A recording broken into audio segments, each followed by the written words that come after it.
Hello everyone! Tara samahan na kami lumipad patungong Taiwan. Kasama nga natin si Mama and this will be her first international flight. After we got our boarding pass, pumunta na kami ng immigration and pasado kami.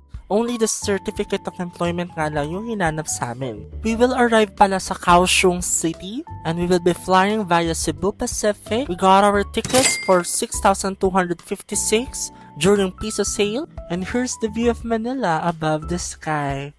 After almost 2 hours, nakarating naman kami ng Kaohsiung City. Sobrang ganda ng city lights. Touchdown, Taiwan. Sobrang ganda rin ng airport nila dito.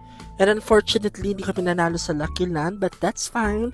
And I suggest to use your GCash card when withdrawing funds. And I suggest to purchase an Easy Card since this is widely accepted in trains and buses across Taiwan. Bumaba nga kami dito sa the most beautiful train station in the world, ang the Formosa Boulevard Station.